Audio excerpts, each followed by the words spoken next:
barricades, which they kept shoring up with whatever scrap they could find today. Fires continue to burn in Kiev, and more tires arrived so the protesters could keep them burning. And today the protest spread from Independence Square in the capital to other cities. In one case, a regional politician was roughed up, and a confrontation outside a security office left one protester dead.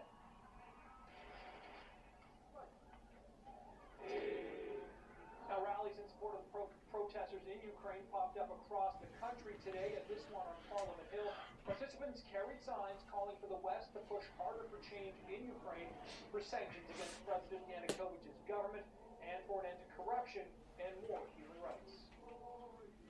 Ukraine is being raped, and nobody in the West, nobody in Europe is doing anything. They are considering sanctions. We called upon Yanukovych and his regime to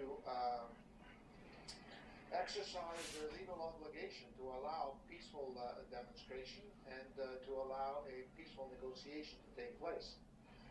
Also today, federal MPs James Bazin and Ted Opid said in a statement they are disgusted by the callous behavior demonstrated by Ukrainian President Viktor Yanukovych and his regime. And during a bilateral meeting in Mexico, Prime Minister Harper and U.S. President Barack Obama both condemned the violence. Now, beyond today's rally in Ottawa, for the second time in as many days, local Ukrainians gathered at the consulate in Toronto to rally in solidarity with protesters in Kiev, calling for harsher sanctions against Ukraine and for President Yanukovych to step down. Melissa Raptis has more.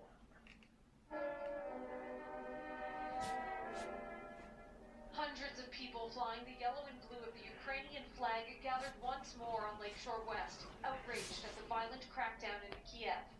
For everyone here, it's personal. Christina Waller was part of the protests in Independence Square just a few weeks ago. Yesterday, her friend Shishko Alexander was standing on Maidan, helping rebuild the barricades when he fell victim to violence. A grenade hit him in the head, and he went for operations, and unfortunately didn't make it in this morning. He passed away. Alexander had worked with orphan children in Ukraine to teach them about their culture and tradition. He was a real patriot, and he was a gentle, loving soul.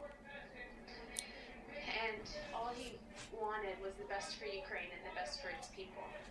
I trust no truce in Yanukovych. One of the rally's organizers, Mark Schweck, says he thinks President Yanukovych has called today's truce to buy time because he is under pressure.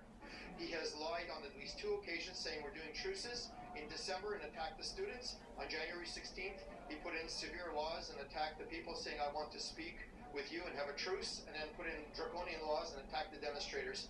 Others, like Alex Chernish, find hope in the word truce.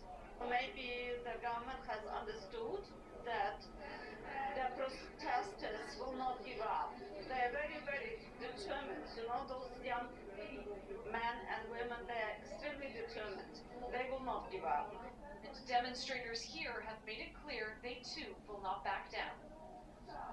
Foreign Affairs Minister John Baird says Canada